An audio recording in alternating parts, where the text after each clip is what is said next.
¿Qué tan importantes son los hispanos en Estados Unidos? Vamos a hablar de cifras y de un estudio serio y profundo sobre el impacto económico de los hispanos para la economía de este país. Nos acompaña Gonzalo Huertas, investigador del Instituto Peterson para Economía Internacional, quien es autor del estudio con Jacob Funk Kierkegaard. Es difícil, Gonzalo, cuando uno lee el estudio, no sentirse muy optimista y sorprenderse también de cómo la narrativa pública en los medios sobre los hispanos no corresponde a la realidad. Vamos por el principio. ¿Son importantes los hispanos para la economía de Estados Unidos?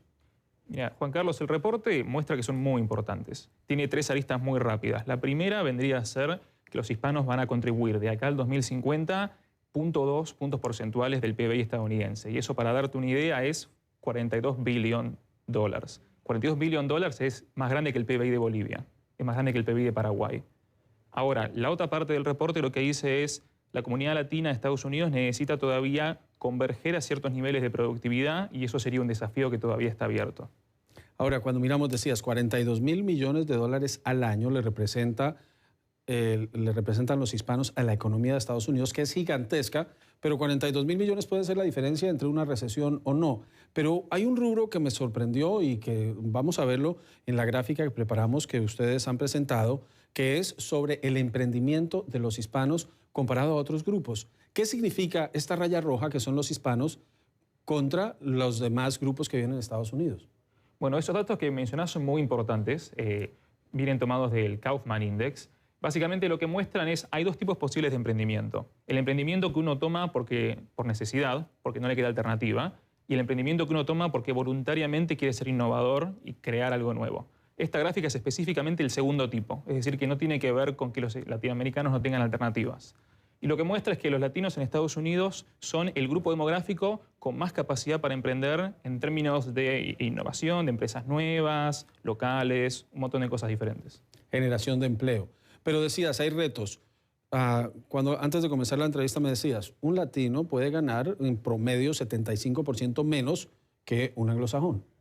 Exacto. El salario mediano de un grupo de los latinoamericanos en Estados Unidos hoy por hoy es aproximadamente un poco más que 75% del promedio de Estados Unidos.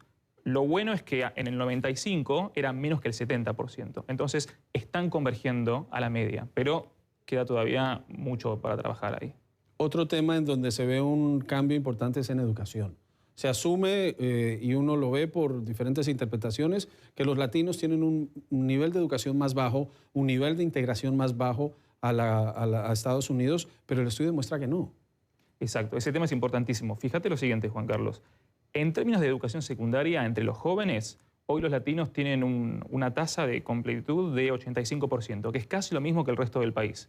Y si miramos lo que es degrees por abajo de bachelors, también 20% aproximadamente, es altísimo comparando que los latinos son 18% del país.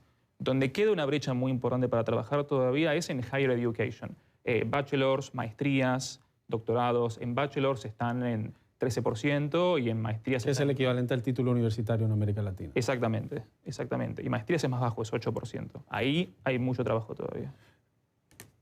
Estamos hablando de 0.21% por año a futuro, sin un esfuerzo adicional para canalizar este esfuerzo. Si se cumplen estas variables y se trabaja en temas como la educación, como la salud, eso tendría que aumentar.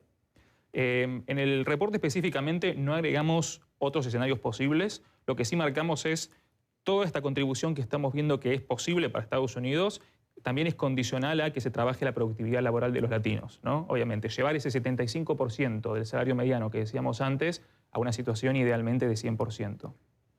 Como investigador, ¿te sorprendió, porque ustedes entran con una hipótesis, te sorprendió el resultado y quienes nos ven en sus casas, tanto en Estados Unidos como fuera, debe ser importante reconocer que su aporte es importante para una economía como la de Estados Unidos, pero a ti como investigador, ¿te sorprendió a lo que llegaron? Muchísimo, muchísimo. En definitiva, acá hay casi te diría una elección no política, sino económica, entre estancamiento demográfico y dinamismo económico, en el nivel de contribución que tiene la comunidad latinoamericana, latina, para Estados Unidos.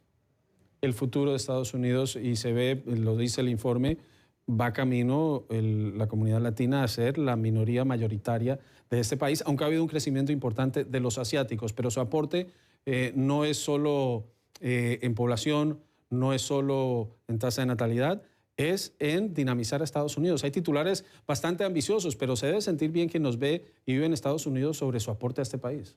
Y debería. Pues ahí lo tienen ustedes. Una fuerza económica fundamental. Muchas gracias, Gonzalo. Gonzalo Huertas es investigador del Instituto Peterson para Economía Internacional. Es autor de este estudio con Jacob, Funk and Kierkegaard. Si ustedes lo quieren leer, está en la página de esa organización. Muy interesante. Muchas gracias, Gonzalo, por acompañarnos en Directo USA. Muchas gracias, Juan Carlos.